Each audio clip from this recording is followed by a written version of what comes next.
What a movie, huh? Still holds up. Do you have any idea how many times you've seen this movie? No, that's probably 50 or thereabouts, something like that. And you know, the funny thing about movies like Jaws is, if I had to say, well, I've watched it 10 minutes, you know, here and there when it just happened to be on and I flipped through it, then it's probably into the hundreds. What would you, I mean, it's 50 years later, and there are a lot of movies that came out in 1975 that we've forgotten. Yep. I mean, what's your theory as to why this movie just has a permanent place in American pop culture? Well, yeah. First and foremost, I would say is Steven Spielberg, right? So nobody knew who Steven Spielberg was when this movie was made. And Joe, I'll just tell you a quick story. So like I said earlier, my mother was on the set of Jaws for a week. And so she met Steven Spielberg. And at that point, Spielberg had made 2 TV movies called The Duel and The Sugarland Express. Very good movies, but nothing like Jaws, not a big cinema movie. And so she's out on the water, with Robert, and he's in costume. And a motorboat pulls up next to them, and she doesn't know who it is. It's some, young man, in his 20s with long hair. And the young man says something to my uncle that's a little bit offensive to him. He says, "Hey, Shaw, are you sober enough to do your scene today?" And Robert takes offense and he says, "Of course I am. The question is, will you ever be, ready to shoot?" So they have this back and forth. And then as this, fellow pulls away, my mother says to Robert, "Who is that snotty-nosed kid?" And Robert says, "That's Steven Spielberg. He's a genius. Just wait." And honestly, I think that is the biggest reason why Jaws is still around today. Spielberg was a genius, and everything he touched in that movie just was, perfect. And to have people like the editor, Verna Fields, and the composer, John Williams, doing that incredible shark theme, it just... Yeah, exactly. It all came together, right? Exactly. I point to a couple of things when I think about what really made Jaws great. And one of them was the script. It's an amazing script. And I think of the script in terms of, this may be reaching a little bit, but Plato's Republic with the warrior, the intellectual, and the statesman. And you see that in all over the place. Plato came up with this 2,500 years ago, and it's still true today. Take a movie like The Godfather. In The Godfather, you had a warrior, Sonny.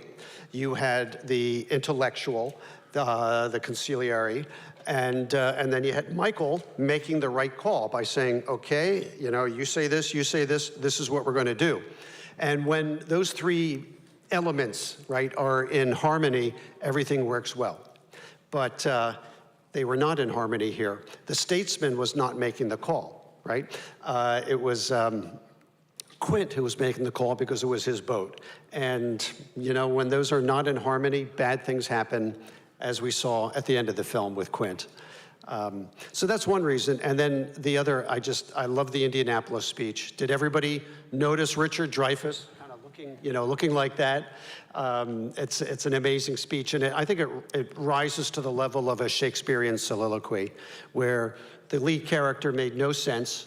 He was, breaking the radio and burning out the engines, and then he explains what went on in his life, and all of a sudden you get him. So lots of things went into it. Speaking of the Indianapolis speech, you go into it in the book how there were, I think, 6 different people that had taken a crack at writing that speech. Yep. And there's a Connecticut angle to what eventually happened, that Shaw was on the island thinking about this, and he was very close friends with the Connecticut writer Thornton Wilder, yeah, who in the bar basically urged him to give it his own flavor. Yeah, exactly. Yeah, Thornton Wilder lived in Hamden, Connecticut, 9 months out of the year. And the other 3 months, he lived on Martha's Vineyard. And he was always there from late May until early September. It was his second home. And just by coincidence, Robert was, my uncle was a very good friend of his. They had met in New York City while Robert was doing plays there. And just two intellectuals, you know, connecting at that level. And so, yes, by coincidence, Thornton Wilder was on the island when, you know, when they were struggling to come up with the Indianapolis speech. It had originally been Howard Sackler's idea, right, the other brilliant playwright. But all he did was say, how about making Quint have this obsession because he'd been on the Indianapolis? And, you know, that does not make for a 3-minute soliloquy. A lot of people took cracks at it, but in the end, it was Robert who wrote it himself. So kudos to him for that. Well, for those of you who don't know, Robert Shaw was also a very fine novelist and playwright, so he was well equipped to do that for the film. Yeah, exactly. He wrote 5 novels and 3 plays, all works of fiction. And so, yes, and Spielberg knew that. And so when Robert just showed up unannounced at Spielberg's house one night, a few days before they were going to shoot that, and Robert said, hey, I've been working on that troublesome speech. Let me show you my version of it. And all Spielberg could say when he was done was, that's what we're going to shoot. We've got our picture. Yeah. One of the sad parts about this film, I was thinking watching it, was this was the film that finally made Robert Shaw into a full-fledged movie star after he had been a wonderful supporting player. But only, and he made a couple of films after this, The Deep and Black Sunday, where he was the star. But only 3 years later, he died of a heart attack at 51. Yep. Yeah, I know, very sad. Would have loved to have seen what else, you know, he could have done. When he died, you know, my mother was the only, she's, you know, a British woman, right, with a stiff upper lip. It's the only time I ever heard her cry was when she called me up and told me that her brother had died. So yes, very, very sad. But I'll put it into perspective, because one of his good friends was the British actress Susanna York. Mm-hmm. And what she said about Robert when she'd heard he died was that he had been enormously alive. And, you know, he just lived every day to the fullest. He was always full of energy and passion and compassion. So he, you know, died too young. The book is really about the family around Robert that sort of helped make him what he became. And it's an extraordinary story of survival during World War II.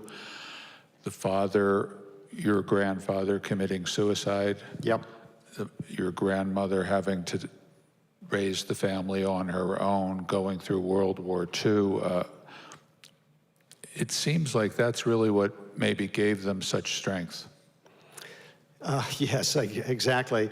Robert used to say that anybody who had a happy childhood must have had a very boring childhood, because nothing ever happened. And to say that he did not have a boring childhood would be an understatement. Yeah, he went through all those things. You know, I never knew my grandfather, right? Died, you know, long before I was born.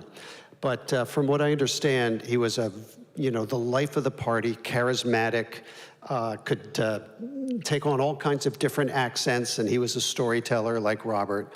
So Robert got a lot of that from him.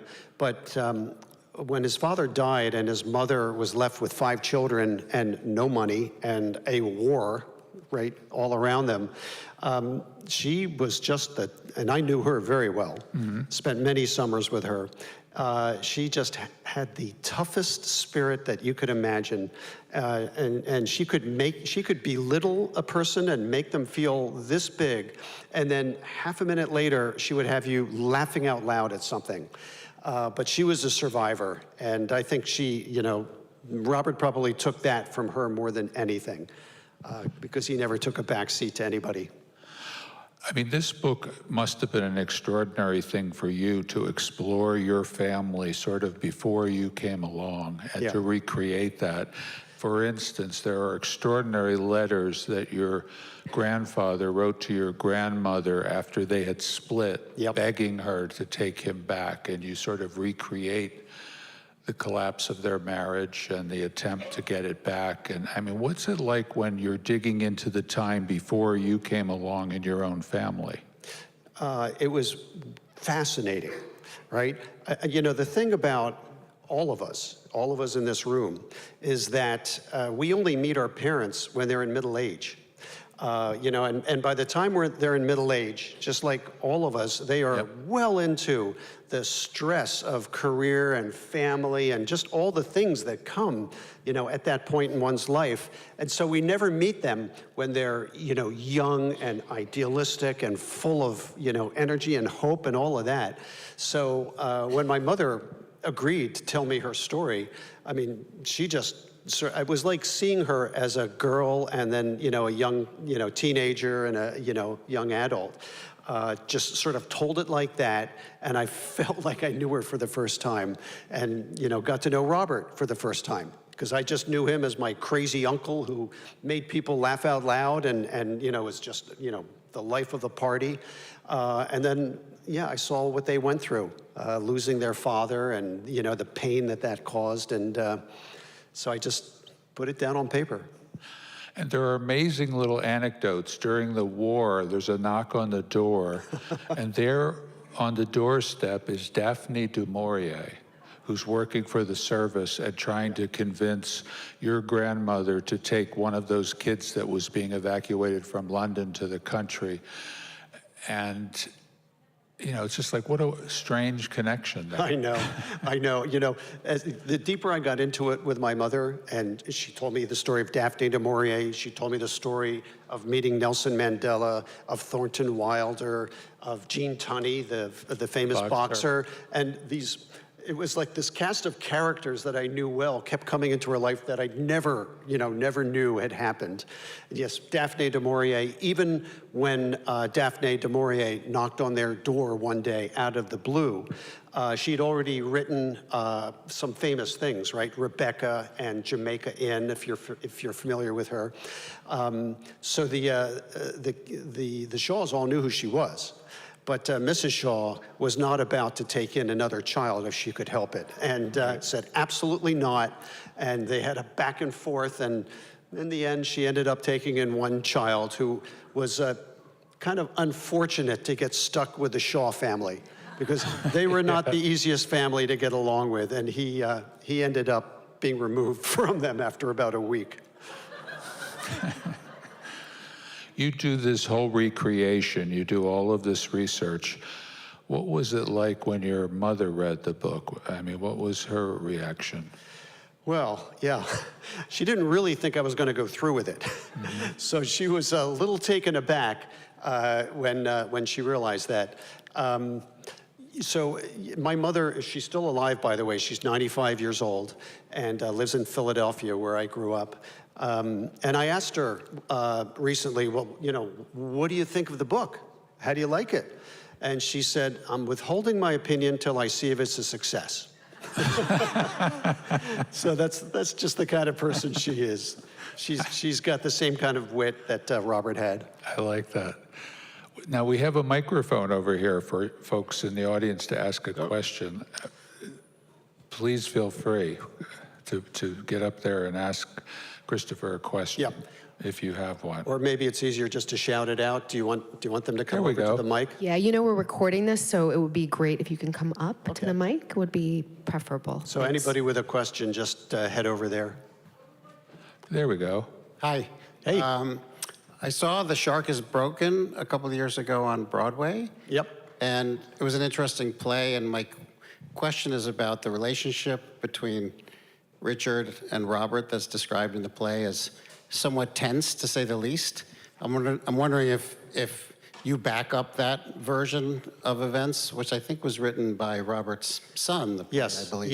Ian Shaw. Who would make him your He's my cousin, Yeah. yes. Do you endorse that version of events? So I also saw The Shark is Broken, and I thought it was hilarious, very funny, but it's a comedy. It's a comedy and an exaggeration of things. And in The Shark is Broken, you know, you have to have tension and you know, for comedic effect.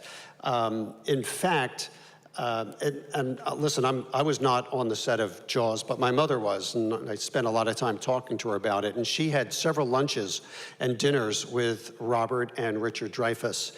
And her immediate take on it was that they were very good friends.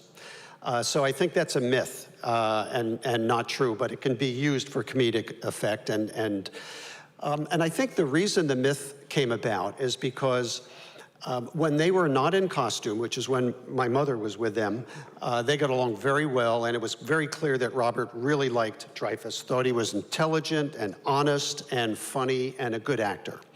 But put the two of them in costume, and Robert Shaw becomes Quint, and Richard Dreyfuss becomes Hooper.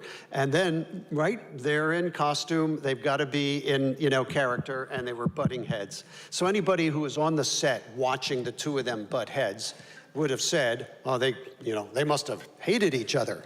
But they didn't. It was Quint and Hooper that did not like each other, not the actors. There's a wonderful interview on YouTube that Dreyfuss did at the anniversary celebration at Martha's Vineyard, Okay. where he says exactly that Okay, he yeah. had the most enormous respect for Shaw. And in fact, the first time he met him, he knocked on his trailer door and just said, I'd seen you in a play in London, and just raved and raved and raved. Yep. And Shaw said, come on and have a drink.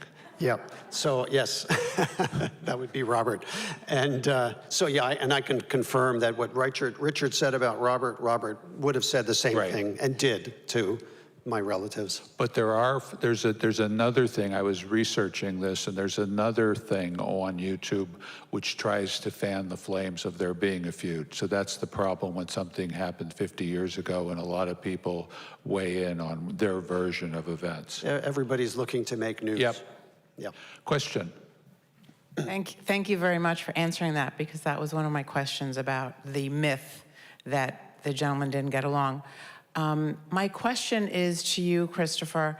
How did all this come about for you, and what your process was? You must have had an idea, I would imagine, first, that you want to capture this and write about your uncle. How did that come about for you?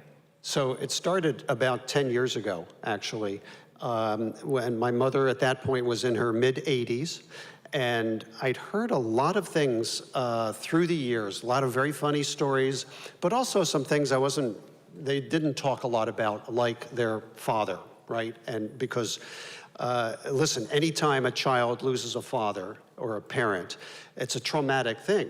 But if that parent is a, loving, healthy person, they take away, good things for the rest of their lives, right? Good memories. But when the father is so troubled that he takes his own life, it's a very different thing. So there were some stories like that I didn't really understand what had happened. So I sat down. My mother agreed to talk to me about it. She actually said no at first. I said, I'd like to write the story of your life. And she said, nobody will be interested. So I played it back to her. I said, look, alcoholic father, suicide, World War II, poverty, all the childhood things. But then from there, she went to Cambridge University, one of the first women to do that in that era. She went to South Africa to fight apartheid for 2 years, met Nelson Mandela, conversed with him about what she thought needed to be done. Didn't work, got thrown in jail for 30 years, but she was in the thick of it. And then she came to the United States, married my father, raised 7 children, taught college, PhD, for 30 years. And when she discovered the college was paying the men more than the women, she sued them. Went through a brutal 4-year lawsuit, which she eventually won. So I said that to her after she'd said no to me at first. And then I said, and by the way, you grew up with Robert Shaw. You knew him better than anyone. You were on the set of Jaws. This is an interesting story. That's when she said yes. And so that's how it began, to answer your question. Question. I'm so glad someone asked that question. I actually don't have questions. I have something to tell you, and I have a gift for you. Uh-oh. So I don't remember how many years ago, but quite a long time ago, I participated in a screenwriting workshop with Peter Benchley. Oh, wow. Yeah, and spent a week in Princeton, where he lived at the time, with a number of other screenwriters at this gorgeous manor house. And he and Robert Schulman, who was a colleague, another screenwriter, conducted this workshop. And it was paradise for anyone who wanted to write. Yeah, I can imagine. And so we'd write all day, and then in the evenings we would chat and share whatever we thought would help each other, you know, ask questions, read to each other. Peter was amazing. He was the best listener. He was a really smart guy, as you can imagine. Yeah. And he told us stories. One story, and by the way, we were invited to his home where his pool, and this is, you probably know this already, is there is a shark at the bottom, painted on the floor of the pool. It was a very large pool, too. So anyway, one of the stories he told us was that he was offered money, contract for sequels. And for each sequel, he would be paid $75,000. And he said, oh dear, look what I didn't do for myself. As you know, those sequels earned many more dollars than Yes, 75. So anyway, he was a lovely man. He moved to Stonington, Connecticut, lived out the rest of his years there. And I got to know him in Connecticut as well. You know, over the years, he read some of my other screenwriting. We're always very helpful and generous.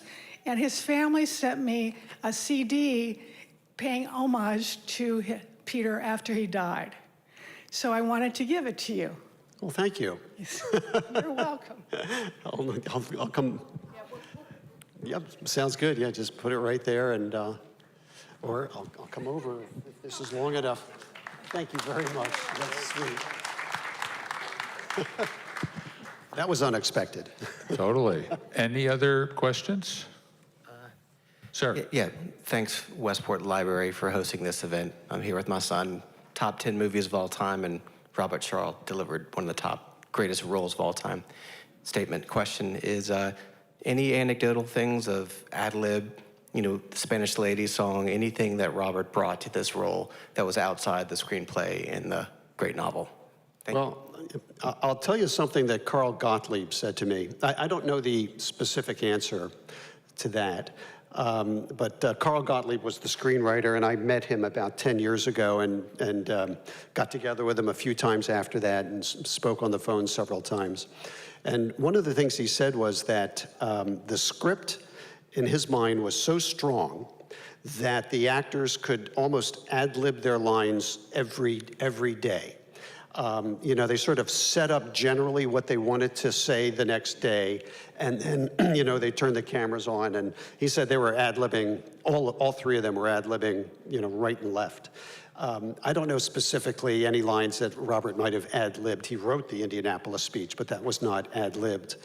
I'll tell you this other story, though, and it's not exactly an answer to your question, but it's just interesting. And this was something that Carl Gottlieb told me also that caught me by surprise. So one of the most famous lines from Jaws is spoken actually by Roy Scheider. You're going to need a bigger boat. And, you know, Roy always took credit for ad-libbing that line, and everybody else has said, yep, that wasn't in the script, he ad-libbed that. What Carl Gottlieb told me was that, and he's the script writer, right? So he's putting together the script every night for what they're going to do the next day. And, you know, as the weeks unfolded during filming, you know, they shot on the ocean every day. So they had a boat that would come out and bring them lunch, but there was never enough food on the boat. So he wrote in the margin, we're going to need a bigger boat. And, you know, that's on the script, and Roy Scheider sees it and thinks he's supposed to say it, and does, and ends up getting credit for ad-libbing this line that Carl Gottlieb had scribbled on the margin, meaning something completely different. And it turns out to be the, you know, the most famous line in the movie. I only know this from Carl. and I just assume he was telling the truth because I never heard anybody else say it. Gottlieb plays the newspaper editor in the film, and, Yep. and if you're looking for a really deep dive into Jaws lore, he wrote a book called The Jaws Log that is fabulous. It is. I read that book. It's absolutely fascinating. I loved it. And it's a kind of a Bible of how a hit movie gets made from start to finish. As an example, in the first chapter, he talks about how Jaws was the book Jaws was expected to be a bestseller. And so Zanuck and Brown, the producers, had, gotten the rights to it before it was even released. So, that's the kind of detail that book goes into. And then, of course, it goes into all the detail of the production and the problems and the post-production. Supposedly, the producers went out when it was first published and had people buy copies in various stores to sort of goose it onto the bestseller list. Geez, marketing people. But watching the film this time, I was remembering the first time I saw the movie when Dreyfus goes down into the cage. I felt such dread because in the novel he gets killed in that scene. Yeah. So I was relieved that they changed that. Yeah. Yes, question. Hi, good evening. So Jaws is obviously a much different movie than what Robert Shaw had done, like The Sting. So my question is, how did Robert Shaw feel about the movie after it came out? And what do you think he would say to the fact that 50 years later, we're wearing Jaws shirts and drinking coffee out of Jaws mugs and going to Martha's Vineyard to go look at all the where the movie was shot? Yep. So, thank you. And I was on Martha's Vineyard a couple weeks ago for the 50th anniversary celebration. I think Robert would have probably loved it, but also thought it was absolutely ridiculous, right? So yeah, he was a very literary guy. He thought the novel was awful, but he thought the movie had great potential. And, he was one of those people when others thought the movie was going to be a disaster and they weren't going to be able to get through it, and it took 6 months instead of 6 weeks to film. He was one of those people that was eternally optimistic that they would get through it and that it would be a hit.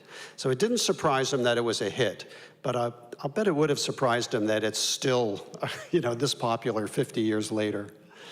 Yes? Question.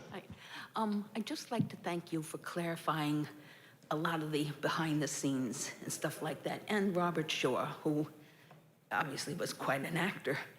But I'd also like to say that the movie kind of changed my life. I haven't been in the water since it started. And I don't miss it. And I'm also one who doesn't like to tempt fate. So I'm still alive and I ain't been in the water. So that's one thing. But I also like to say that during the movie, there was a part where that head came out of the boat. I started a riot in the theater. I was upset. I didn't like it. I was scared, and I had my pocketbook in my lap. I looked through. Here comes the head. The pocketbook went up 3 rows back, and somebody got hit with it, and they started up, and everything started. And we didn't get to finish that movie because I had to go back and do it again because of my pocketbook. So I just wanted to say that it surely was a movie that I keep in my heart as an experience for many reasons. And I just love it. Yep, thank you. So thank you. Yeah, no, I say thank you. I had nothing to do with the movie.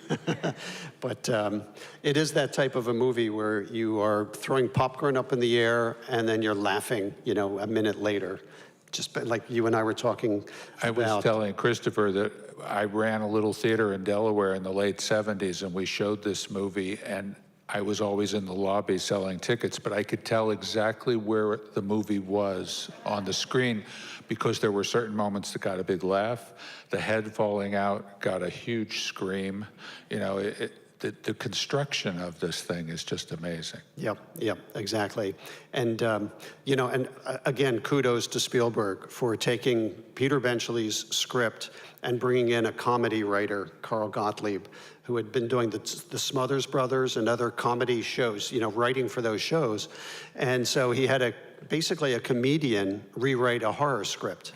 And, just like I said, Spielberg had so many things that he did to make that movie great, and it's countless things. Incredible. Any other questions? All righty. Oh, no, I don't have a question. I was just going to say, can we get one last round of applause for Joe and Christopher? Thank you so much. Thank you. Thank you all for coming out tonight, and we'll see you again soon. Thanks so much.